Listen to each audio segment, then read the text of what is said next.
क्या हुआ? टंकी फट गई। ओहो, प्लम्बर को बुला अरे दो। काहे का प्लम्बर नामकुल, मेरी टंकी फट गई है। चल डॉक्टर के पास। मुबारक हो, बेटा हुआ है। शुक्र है। और मेरी बीवी? बीवी और बेटा दोनों सलामत हैं। बस अभी थोड़ी ही देर में। मेरी घड़ी। अरे मेरी चेन।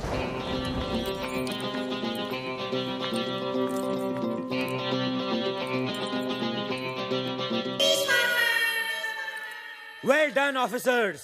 जुर्म के इतिहास की सबसे बड़ी एंटीक स्मगलिंग को हमने कल रात को पकड़ा है।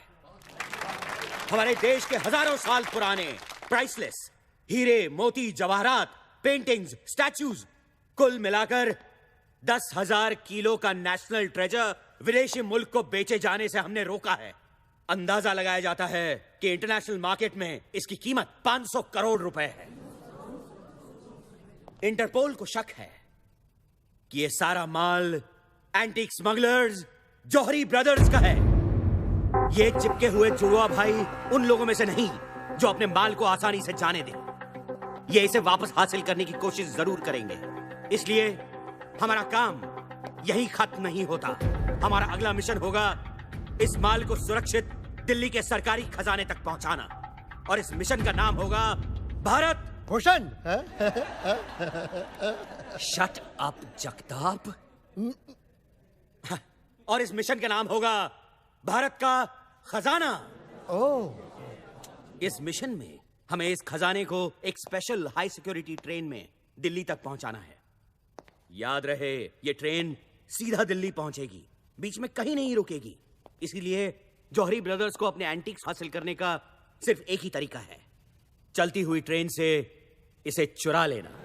कुछ भी बोलता है। जैसा कि हम सब जानते हैं, जौहरी ब्रदर्स अपना कोई भी गैर कानूनी काम खुद नहीं करते।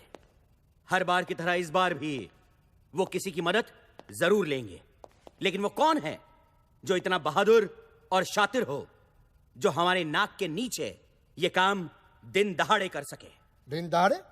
वो तो ये काम रात के अंधेरे में भी कर सकता है, और नाक के नीचे क्यों, पीठ पीछे भी कर सकता है ना? है ना? Jagtap, shut up.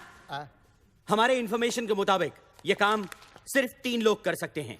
पहला उम्मीदवार है हैदराबाद से इस्माइल शेख उर्फ इस्माइल कोयला। इस्माइल कोयले से ज्यादा काला है या कोयला इस्माइल से ज्यादा काला, यह कह पाना जरा मुश्किल है। इस्माइल के पास 2 हथियार हैं, एक रात का अंधेरा और दूसरा इस्माइल का स्माइल।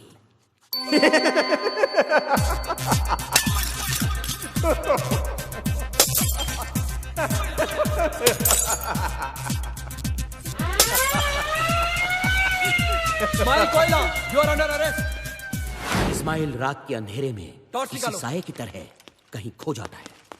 लगता है फिर भाग गया। ओह, इसलिए आज तक हम इस्माइल कोयला को पकड़ नहीं पाए, है ना सर? है ना? इस्माइल ने कुछ साल पहले सालारजंग म्यूजियम में चोरी करने की कोशिश की थी, लेकिन इस बार बदकिस्मती से उसका केस मुझे मिला था। सर, उसकी बदकिस्मती या आपकी? जगताप, चुप बैठो और आगे सुनो।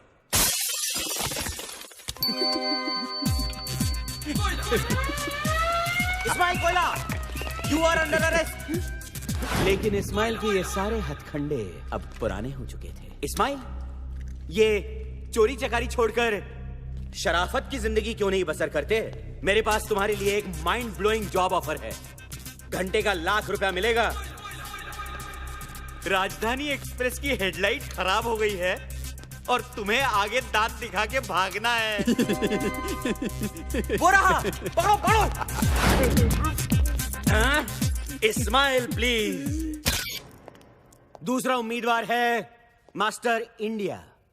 You mean mister India? I mean master India. Oh sorry. Mister India तो बहुत नेक इंसान थे।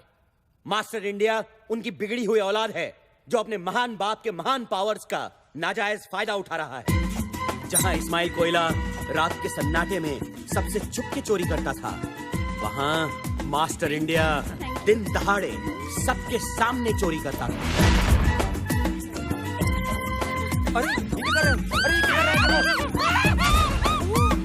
अरे कोई रोको उसे। अरे उसने हार ले लिया, गायब हो गया वो। उस दिन से अगले कुछ वक्त तक मैं हर पार्टी, फंक्शन और शादियों के चक्कर काटता रहा मास्टर इंडिया की तलाश में। और फिर एक दिन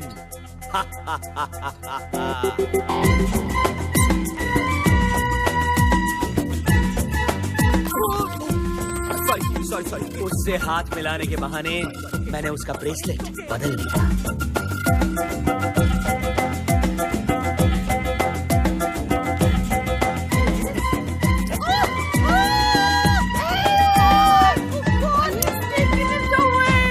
मास्टर इंडिया को लगा कि वो गायब हो चुका है और अपने जश्न का नंगा नाच नाचने लगा। उसे नहीं पता था कि अब सब लोग उसे देख सकते हैं।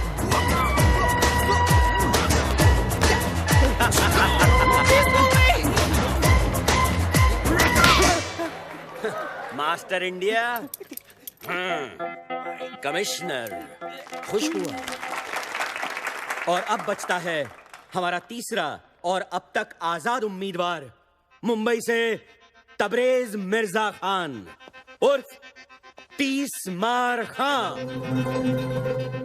इसके फैंस इसे आधा रॉबिन हुड भी कहते हैं।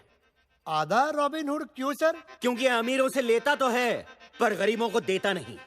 इंडिया का सबसे तेज criminal mastermind तीसमार Khan. Sir, hello gentleman, खुशखबरी है। मिस्टर इंडिया पार्ट 2 शुरू हो रहा है। तेरी अभी अभी खबर मिली है कि तीसमार खान पेरिस में गिरफ्तार हो चुका है। अपने फैंस को ऑटोग्राफ देते हुए। बदकिस्मती से उनमें से एक फैन इंटरपोल का खुफिया एजेंट था। Thank you. Gentleman, as we speak तीसमार Khan India लाया जा रहा है।